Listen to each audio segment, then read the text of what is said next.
کہتے جب کوئی آدمی اسلام قبول کرتا نا، نبی علیہ الصلوۃ والسلام کے زمانے میں بڑی حکمت والی بات ہے، نبی علیہ الصلوۃ والسلام کے پاس آتا ہے، یا رسول اللہ، جیسے میں نے پچھلے جمعہ واقعہ سنا ہے وابسہ کا، حضرت وابسہ کا، اسد سے جو 9 ہجری میں مسلمان ہوئے تھے۔ طارق بن اشیم کہتے ہیں جب کوئی شخص آتا نبی علیہ السلام کے پاس کہ اسلام لانا ہے، یسلم تسلیمہ، تسلیم کرتا ہوں کہ آپ سچے اور حق پر نبی ہیں، اللہ کے رسول ہیں،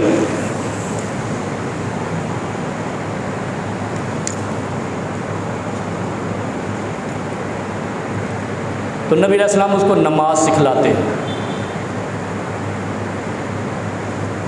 اللہم باعث بینی وبین خطایایا کما باعثت بین المشرق والمغرب۔ نماز سکھلائی، نماز سکھلانے کے بعد کہتا ہے یا رسول اللہ میری قوم مجھے چھوڑ دے گی، میری برادری مجھے ترک کر دے گی، لا تعلق ہو جائے گی، معاشی بائیکاٹ، فلانا بائیکاٹ چلتا ہے نا، اب میں کیا کروں؟ جب مجھے میری قوم ہی چھوڑ دی، لا تعلق ہو جائے، میں تو بڑا پریشان ہو چکا اسلام لا کے۔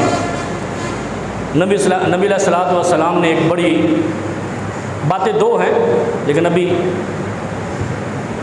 بڑی زبردست بات ارشاد فرمائی جو آج ہم نہیں کر رہے۔ نبی علیہ السلام نے فرمایا نماز سکھانے کے بعد ایک دعا سکھاتے تھے ہر نئے مسلم کو، نیو مسلم کو، اور ہم پرانے مسلم ہیں، ہمیں تو ضرورت ہی نہیں ہے نا، ہم پرانے مسلم ہو گئے، اور پرانے مسلم سارے ایسے ہی ہوتے ہیں، پرانی چیز پرانی ہوتی ہے، ہم یہی کہتے ہیں۔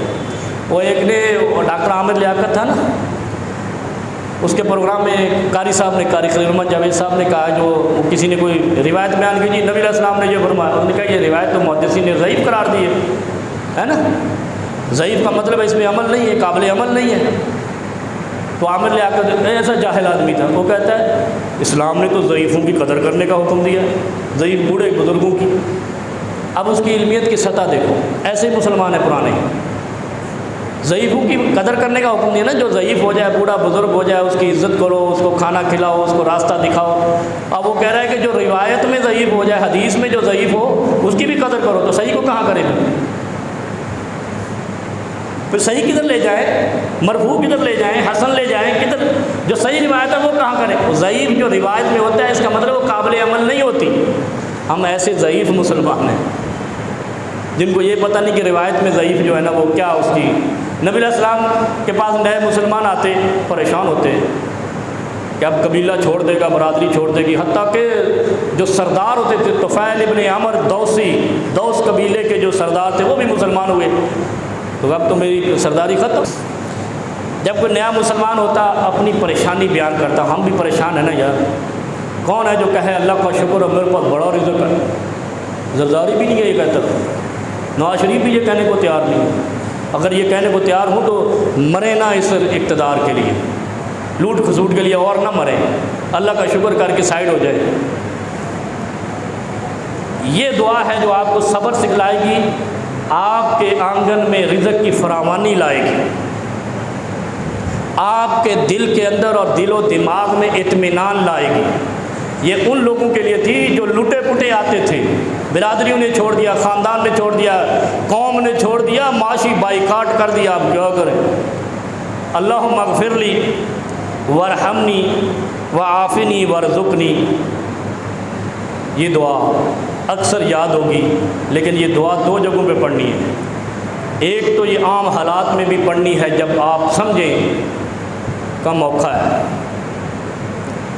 بڑی پریشانی ہے، بچوں کی فیس نہیں ہے، گھر میں راشن نہیں ہے، پڑھ کے تو دیکھو یار، کبھی اہل حدیث مولوی کو دیکھا آپ نے پریشان رزق کے لیے؟ اللہ کا شکر ہے میں اس مسجد، اس ممبر سے کہیں جاتا ہی نہیں ہوں، تو اللہ پریشانی نہیں دیتا ہے۔ اور میں یہ سوچتا ہوں کہ یار یہ جو اذکار ہیں ان کے فوائد ہیں، لیکن ہم ہم اس لیے نہیں پڑھتے کہ یار ٹائم لگے گا، فوائد بھی نہیں آتے۔ اور کئی ہم ایسے لوگوں کو دیکھتے ہیں جو بظاہر بڑے بے دین لگتے ہیں۔ میں اس دن بڑا حیران ہوا جب یہ پتہ چلا کہ اعظم سواتی بیچارہ تہجد گزار ہے، اور ہم سمجھتے بڑے بے دین لوگ ہیں، ایسے سیاسی لوگ ہیں۔ بھائی یہ دل کا استفت قلب کا البر، تیرا دل سب سے بڑا مفتی ہے، اس دل کو خدا سے ملا، جو مرضی کر، اور اگر اللہ تجھ پہ رحیم و کریم ہے تو کوئی قوت تجھ پر کوئی ظلم نہیں کر سکتی، تجھے برباد نہیں کر سکتی۔ جس نے اس کو برباد کرنے کی کوشش کی، خدا نے ذلیل و رسوا دنیا میں کر دیا، اور تم نے دیکھ لیا۔ یہ دعا ایک تو عام حالات میں آپ پڑھیں، اللہم اغفر لی وارحمنی وعافنی وارزقنی، اللہ مجھے بخش دے، مجھ پر رحم کر دے۔ یہ نبی علیہ السلام نیو مسلم کو سکھاتے تھے، نماز کے بعد یہ دعا سکھاتے تھے، وعافنی مجھے عافیت سے رکھ، وارزقنی مجھے رزق فراوانی دے دے، رزق وافر رزق عطا کر دے۔ یہ دعا جب وہ پڑھتا تو وہ اپنے خاندان سے بھی بے نیاز ہو جاتا، اپنے قبیلے کے معاشی بائیکاٹ کو خاطر میں ہی نہیں لاتا۔ وہ پڑھ کے تو دیکھو۔ دوسرا کب ہے؟ دوسرا دو سجدوں کے درمیان۔ اچھا یہ دو سجدوں کے درمیان کا فلسفہ کیا ہے؟ عام حالات میں ہماری زبان چلتی رہتی ہے، دماغ بھی چلتا رہتا ہے۔ کیسے؟ نہ ہم باتوں سے رکتے ہیں، نہ سوچنے سے رکتے ہیں۔ کسی کی اچھی گاڑی نکلی تو ہماری سوچ ہوتی ہے اللہ ایسی بھی دے دے، ایسے کہا کرو اللہ ایسی دے دے، ایسے نہیں کرو یہ میرے پاس ہوتی ہے، یہ حسد ہے۔